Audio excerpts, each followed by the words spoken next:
There is something you do that drains you every time. You explain yourself too much. Not once, not briefly, but in long, careful explanations that go far beyond what is necessary. You justify your choices, defend your feelings, and provide reasons nobody even asked for. Somewhere in the middle of all that explaining, you can sense it.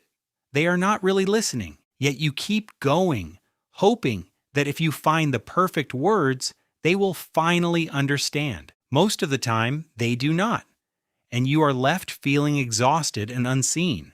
Think about how often this happens. You make a decision, maybe you leave a job, decline an invitation, or set a boundary, and before anyone questions you, you start building a case.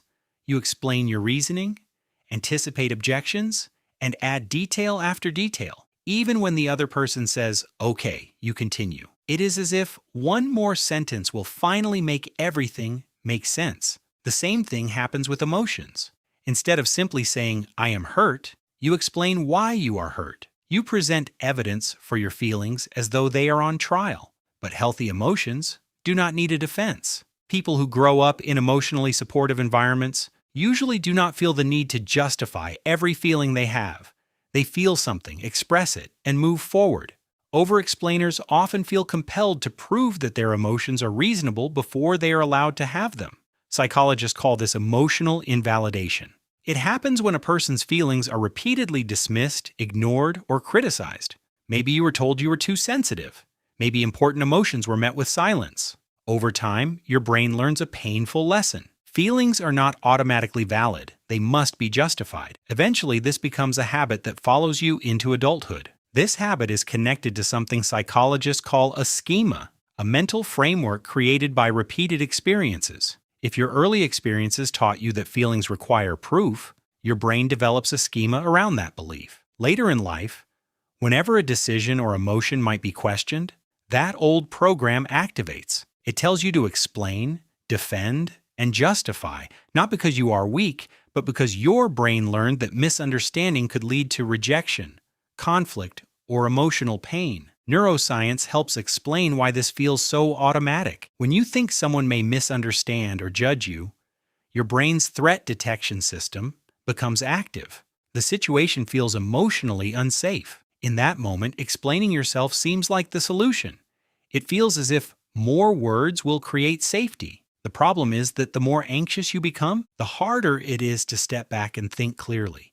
You become focused on defending yourself instead of simply expressing yourself. Imagine growing up in an emotional courtroom where every feeling required evidence and every decision faced questioning. Over time, you became an expert lawyer, always ready to defend your case. The problem is that you are no longer in that courtroom, yet the lawyer is still working overtime.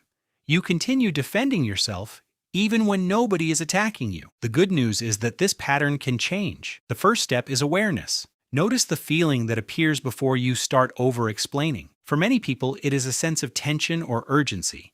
Simply recognizing it creates a small space between the impulse and the action. The second step is self-validation. Before explaining yourself, remind yourself, "What I feel makes sense.